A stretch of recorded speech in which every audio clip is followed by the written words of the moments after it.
Good evening. Once again, and I did say it earlier in my Slosh's Sources video, I'm not actually going to wear these because you can see my screens in the background. Look, there's a whole pile of stuff going on. Anyway, it is the 22nd of the 1st. It is 8:20. My children are still up and running around, so we very well may have a visit from them. I've been trying to do some gaming videos for the past little while. I'm just going to move this window up here so I stop looking down there so much, and I look up there a little bit more. Might get interrupted by the children. I have been trying to do some gaming videos, and I've been interrupted a few times. If I ever get to actually finish the one that I was halfway through, you'll get to hear how many times I was interrupted. This is another one of Slosh's Saturday Soliloquies, even though it's not being done on a Saturday and it's not being put up on a Saturday. It's being done on a Sunday. And we've put up as human as the internet is possible of doing it. I'm going to be drinking in this episode Nomads Cultural Exchange, which is an 8.5% limited edition smoked saison. I have not had one of these since... Is that who I think it is? Is he coming? It is him. I did see him sneaking past, so I'm going to pour this. Now, I was sick on Friday, and we had people over yesterday, so I didn't get a chance to do this. Are you going to jump or what? Come on, man. Quick. Come on. I'm not going to pick you up. Don't you knock this beer over. Anyway, this beer I have not had since it first came out.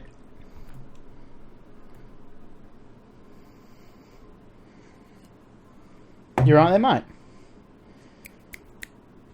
Come this way. Come on. Come on. Yeah, I'll move the mouse for you. Come on. Not going to come? You're just going to stand there looking like you're going to spill my beer. Anyway. Being recorded on a Sunday. Okay, he's off the table now. We have a nice smoked saison. This is another one of the supposed to be update videos, vlogs and stuff like that. I'm really hoping that next week's the week that Cass is feeling better. The kids are starting to go to bed at a reasonable time because we've been letting them stay up a little bit because it's holidays, and it's going to be a little bit difficult to re-get their schedules back to going to bed at 8 o'clock so they can be up at 7 o'clock and to school in a couple of weeks and all that kind of stuff. So it's going to be interesting getting that done. But that's been the biggest problem with doing this because, as I've said, I don't have a door. There are children running around, so I don't know when I'm going to be interrupted. And it's very hard to do the gaming videos when there's a potential for children running in.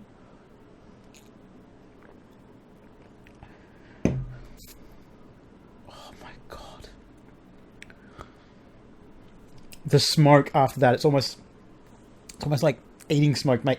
Anyway, what I'm going to talk about in this one, I'm going to put this over here so I don't knock it over. It's the 22nd.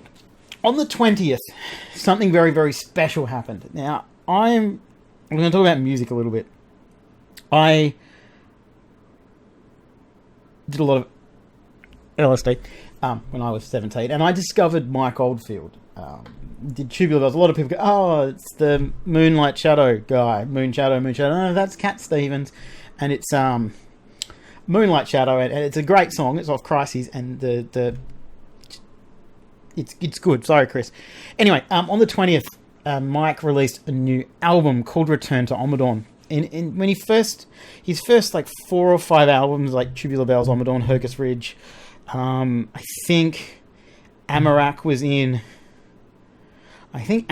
before QE2. No, I think it was after. I can't remember right now. I've gone completely blank. But those first albums, he played all the instruments himself, and did like Amarak is a 60-minute song that features hand claps and toothbrushes and footsteps, and he plays like 45 instruments, and it is phenomenal. There's nothing quite like it. When I was younger, when I first discovered it, every time I'd get a new album, I'd sit in my parents' house, in my room that was upstairs, in front of them. I'm actually getting goosebumps even just talking about. I'd sit in like one of the, put your feet out, and the chairs that the feet go out. I don't know what they're called. Lounge seats? Fuck.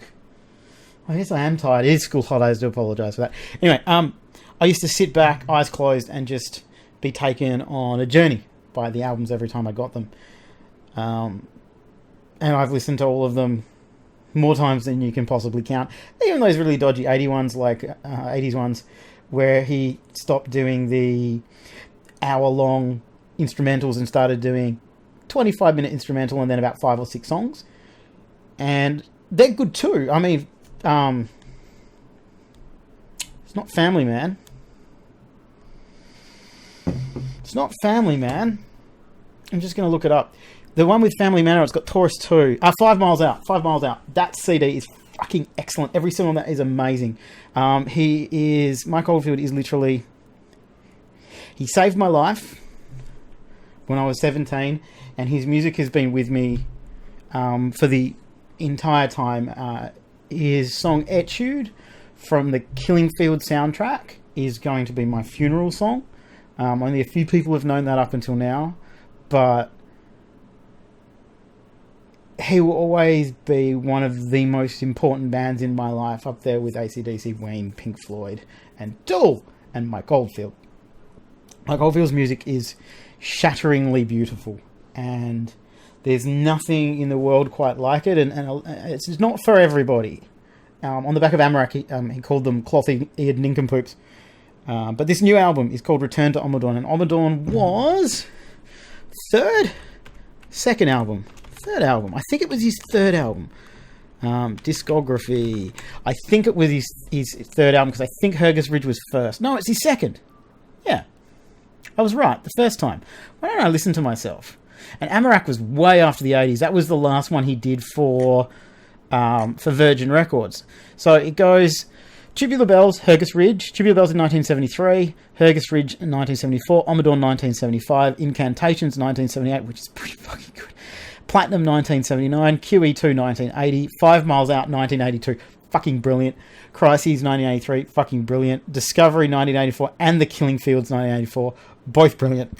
Islands 1987, a lot of songs, and Earth Moving, a lot of songs, so that's 1987, 1989.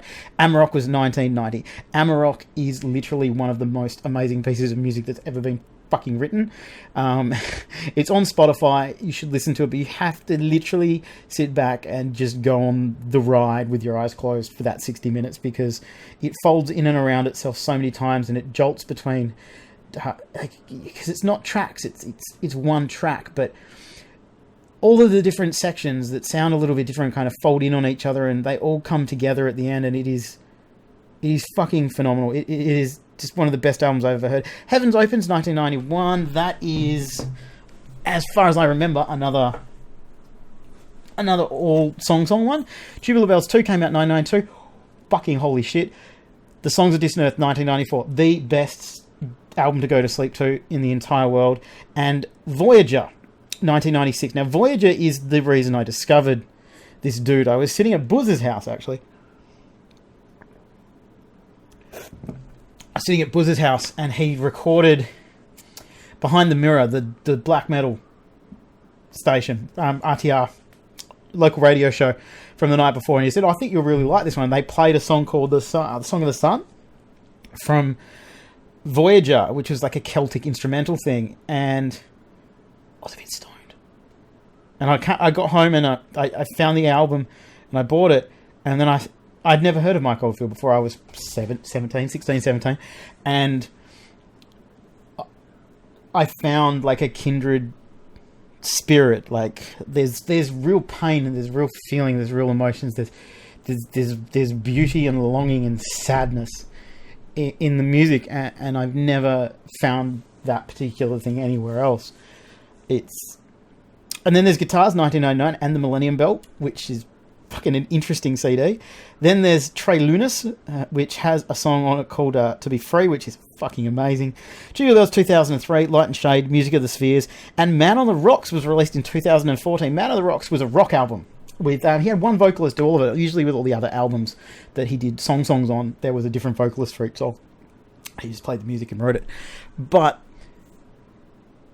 2 days ago, he released Return to Ommadawn. Now, as I said, Ommadawn was his third album, 1975, and it is amazing. And it's been a long time. I mean, I'm looking at it. Tubular Bells 2, it was starting to get a little bit of the dancey stuff in there, and I mean, Songs of Distant Earth is just fucking amazing. But Voyager is lots of different songs, and Guitars is lots of different songs, and Millennium Bell and Trey Lunas is lots of different songs. Amarok was 1990. That was the one-track CD. And all the other ones, at the beginning, it was... The length of the track was limited to the side of the vinyl. Like, it was the side of the vinyl. That's what dictated. And that's what this one is. It's 2 tracks, like sides of vinyl. This is my vinyl of Ommadawn. Not the best quality anymore. It's a little bit ragged. And I'm not even sure... I don't know what kind of pressing it is or anything, but this is my vinyl of Ommadawn. I'm just going to see if I can do this without ruining anything. Ah!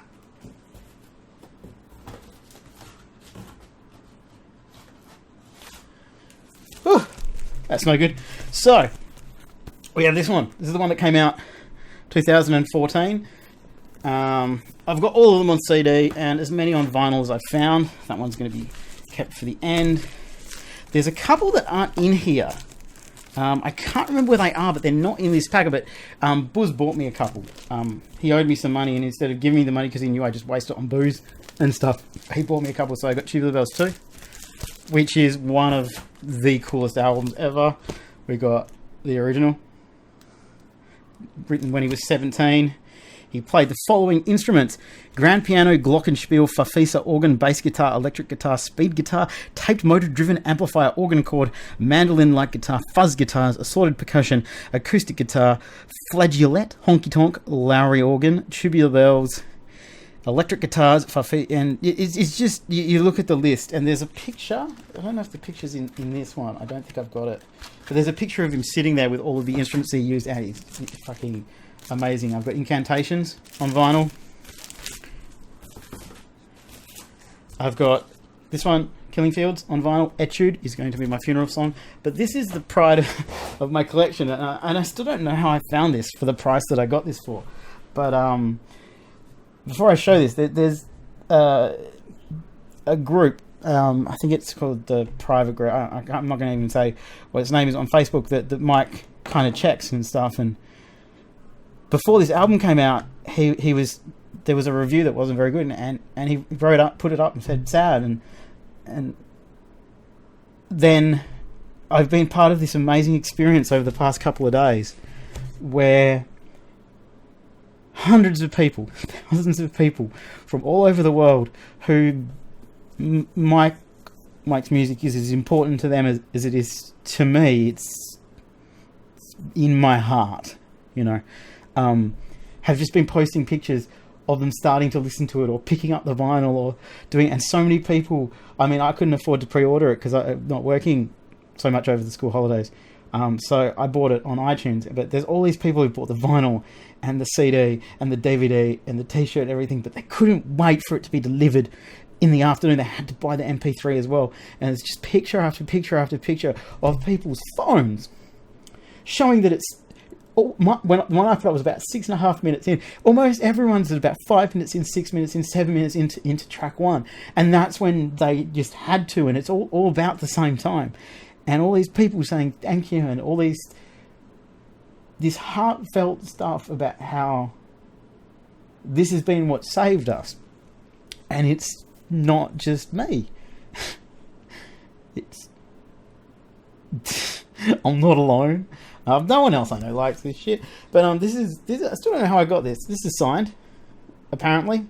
I'm going to put this up on the group that I'm in, and you guys can tell me if that's real or not. But this is the complete Mike Oldfield collection. Kind of a best of. And I've got 5 miles out, and I've got another couple somewhere. I don't know where they are. There, you know, my collection is spread over a couple of houses at the moment. But over the past couple of days, and Return to Ommadawn, by the way,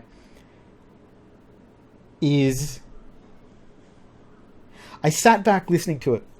I closed my eyes and I was 17 again, sitting at my parents' house. I had no worries, I had no cares. The world was in front of me. I had no responsibilities. Like, I closed my eyes and it was the 90s again. So for the people who listened to it in the 70s, I don't know if it did the same thing, but it was like, there's none of this nonsense with the way everything is terrible now and all that kind of stuff. But nothing has blown me away as much as that did. Return to Ommadawn is at the same time completely modern and a step forward, but almost like no time has passed. It's almost perfect. This was made in 2017. The last one was in 1975. Mike, how did you do this? It's perfect. It teases little bits of riffs from Tubular Bells, little bits of riffs from Amador, all these little bits for people who know the music well. It teases it, and you think, oh, it's going to do that bit, and then it changes and it makes it something different, and it brings it all together. And it is one of the most shatteringly beautiful pieces of music that I've ever heard in my entire life. And thank you, Mike. You've been the soundtrack of my life, and this one is bigger than I could have possibly hoped for at the age of 37, after listening to it for 20 years. Now, I can't even imagine what people have been listening since 73 would be feeling like. But this is one of the most amazing pieces of music that I've ever heard. I've listened to it 20, 22, 23, 24 times in 2 days. It is amazing. And I know this isn't what I normally talk about, and there's no dick jokes or anything like that, but this is more to just to say thank you, Mike. If you actually watch this, you saved my life many, many, many times over the years, and I don't know how to thank you for that. So, thank you. On that note, this beer is delicious, and we're probably going to end this one here. It's not a Saturday soliloquy, it's a Sunday soliloquy. Kids are still running around. There's a lot of interesting things coming up for Beer O'Clock in the future, and for Slosh's Sources, we will be doing a live Beer O'Clock at the West Australian Chili Seed Exchanges event. It's on the 12th of February at the Reptile and Grow store in Rockingham. I'll put a date down below and all that kind of stuff. It'll be good. We're going to do a beer o'clock. Me and Cam are going to do a beer o'clock, and I'm going to do a Slosh's Sources. I'm not sure if I'm going to get someone from the crowd there for that. I do know we've got a few people for the beer o'clock, which should be really, really interesting. We are going to be doing beer o'clock from home for next month, so that we can get the dick jokes out and all that kind of stuff, be silly and all that stuff. And then we're going to be, we've got another pub bottle shop. We've got another on location shoot for March, and that might lead to another couple of ones, which I'm really excited about, but I'm not going to ruin them or jinx them by mentioning them now. Gaming videos should be coming back pretty soon. As soon as I can anyway. And check out Mike Oldfield, even if you just check him out on Spotify. Listen to Songs of Distant Earth, listen to Tubular Bells 2, listen to Tubular Bells, listen to Ommadawn, listen to Hergus Ridge, listen to... I'm trying to think of the best order for people who've never heard it before. I'd say go Tubular Bells 2, then 3, then Songs. Amarok is the most amazing thing, and Return to Ommadawn, buy it. It's just out, and it's #1 everywhere at the moment, from what I've seen on Amazon and stuff like that. It's fucking amazing. Absolutely mind-bogglingly, could never have expected something so perfect. He made it for the people who've loved him for years, and I could not have asked for more ever. It was just... The first listen, I was in tears, and I had goosebumps the entire the entire time. I'm going to stop talking about it now. We're about 20 minutes. So, as always, guys, thank you so much for putting up with me, especially for these long, rambling videos where you put up with my nonsense. Thank you so, so much. I will see you guys next week, hopefully for a Saturday soliloquies on the actual day of Saturday. I'm hoping for it anyway. I love you guys. Go buy Mike Oldfield stuff. If you've never heard him before, check him out on Spotify. You'll absolutely love it. Patreon's down below. Join us on Untapped. All that nonsense. Join the Facebook group. Yeah, I'm going to go. I'm going to listen to it again. Peace. And all that jazz and cheers. And I love you guys.